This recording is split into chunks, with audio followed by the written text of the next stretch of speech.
Hey, welcome back to AR Brash and to this video series where I talk about the writing process for Reckoning of the Gods, Book 1, Heretic. And today I'm really going to be talking about two things. One of them has to do directly with the story. So, of course, if you want to go into this story fresh, then I completely understand and, maybe skip ahead a little bit. Or actually, you know what? I'll talk about the non-story stuff first. So, and then you can stop there if you don't want any story spoilers. So this first part that I'd like to talk about is something I think a lot of writers face, a lot of creatives, let's just say in general, face, and that is struggle to motivate. Right? When you're feeling, it's almost like I could spend hours talking about how to motivate yourself or what motivates you to do what you do. Because for a very long time, for most people, there's not going to be, let's say fans of your work, right? Whatever it is. Like when you're starting out, you might have a few people who are moderately interested, maybe friends or family or people that know you personally, but you don't have, let's say, that external motivation. Most of it has to come from inside. It has to be an intrinsic motivation. And so even if you have that intrinsic motivation, which I think I do, and that's something I've really worked to develop, because if you depend on external factors for motivation, it's really tricky, right? And of course there's always a relationship between what you do, especially once you enter into the professional world. If I were doing this as my day job, then the way I would approach certain decisions as far as what I spend my time doing would be very different, right? And so that would affect my motivation. But for now, one thing I noticed that was holding me back was, put simply, just fear. Whether that's fear of failure or just fear that I'm not ready to take on this series, because this is something I feel like the more that I care about something, the more that I care about a story or a character or whatever, the more I'm worried that I'm going to screw it up, right? Like that I'm not going to do it justice. And so I have to kind of remind myself that I'm still doing this for me, and, no one's going to necessarily, like, this is the first draft. This is the time to make mistakes. This is the time to go down rabbit holes. And very few, if anybody, gets it right on their first try. Very few people, if anyone, gets it right on their first try. So I realized that I hadn't been writing for quite some time, and maybe I know I'm not alone in this, but it's hard to be like, okay, I'm just going to sit down and write because that's what you do when you're second guessing yourself. So it's like I have to be in somewhat of the right state of mind to do this, whatever it is, whether it's writing music or writing fiction. And like I said, I felt like this fear was clouding me, clouding my ability to be excited, to have those little moments. Like for me personally, and this is why I tend to be more of a discovery writer than an outliner. I love those little moments where I'm working on a story or brainstorming, or, whether I'm at the computer or whether I tend to outline or brainstorm on paper because I feel like it helps me. It's just what I like to do. Or sometimes I'll be doing something really repetitive or menial, like mowing the grass or doing dishes, and all of a sudden an idea will pop into my head. Those are the moments that like keep me going, because, I'm not going to have, let's say, I'm at a book signing or anything like that for a very long time, or maybe not for a very long time, but for a while, right?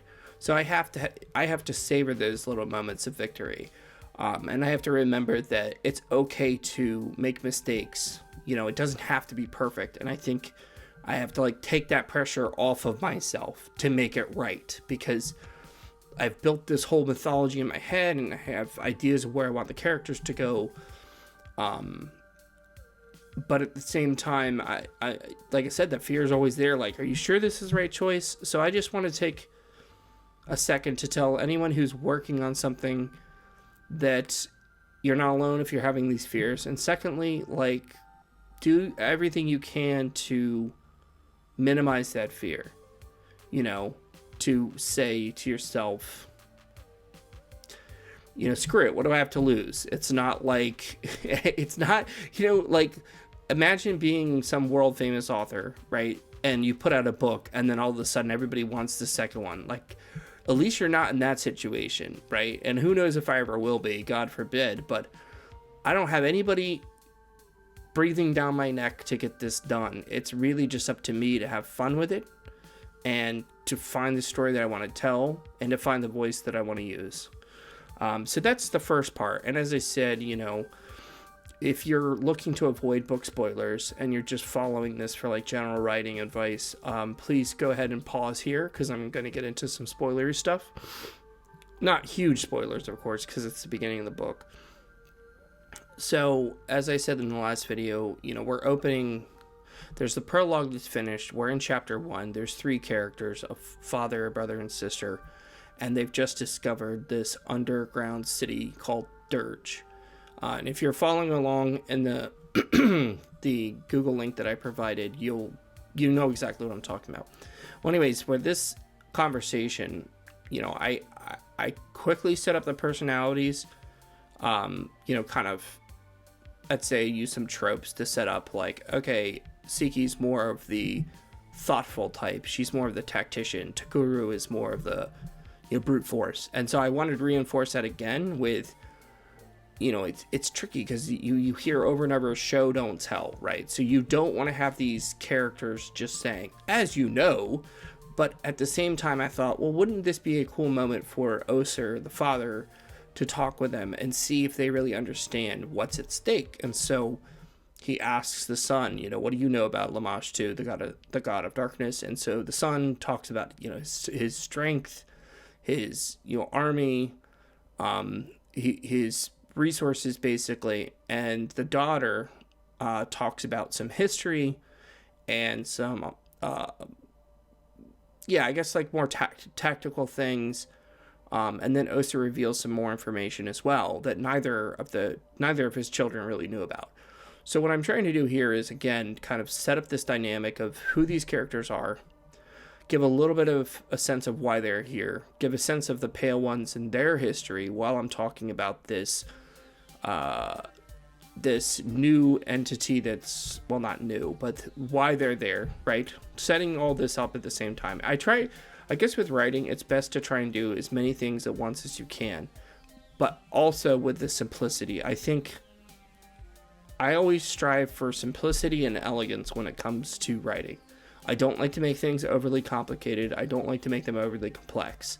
But by the same token, I want things to fit together, right, very nicely. So I wanted to feel like this is a either natural conversation or natural monologue that might happen.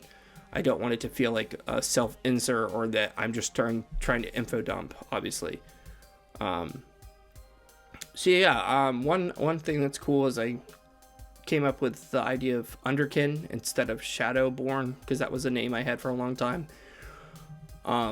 And to be honest, some of this stuff I'm kind of creating on the fly. Some of this has been around in various forums. Like, I can't tell you how many notes. I mean, I have probably millions of words worth of notes, if you're including the drafts that I had. So at this point, my philosophy is not to pour over those notes. It's to start writing, see what comes back into my head, because I feel like if it's a great idea from a previous draft, that it's going to somehow end up in this story one way or the other, rather than trying to pick and choose what I liked the most from previous drafts, because I've done that before, and then I feel like I'm just too, what do you call it,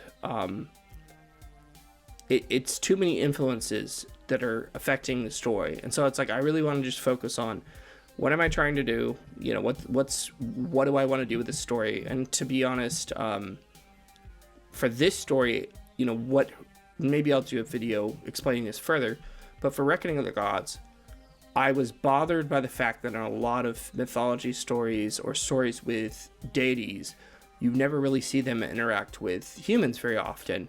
It happens with the Iliad and the Odyssey, a fair amount. You know, it's kind of in the background, but it definitely moves the story along. And I loved those stories as a kid. My dad would read heavily edited versions of those stories, obviously, because they're not appropriate for like a child, but he would kind of come up with his own version that he would tell me. And so without a doubt, that is what inspired my love for mythology. And then as I got older, I became really interested in like world mythology. So various cultures and how, you know, obviously there's creation myths, but I also felt like, what if the gods were actual characters that were interacting with each other?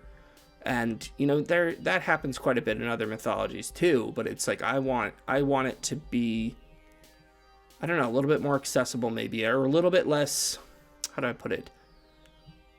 I can't put my finger on the word, but a lot of mythologies tend to be surreal, kind of not rooted in reality. So I wanted this to be a little bit more rooted in reality of like, you know, we're not saying the god of light is the sun, you know, like he doesn't cause the sun to rise and all that. But so you get what I'm trying to say, hopefully. That's really all I've got for tonight. It's running 11 minutes, so I feel like this is a good spot to stop. On a personal note, I'm going to see Kingdom of the Planet of the Apes tomorrow. I was a huge fan of the previous trilogy of the Apes movies. Really, really enjoyed those.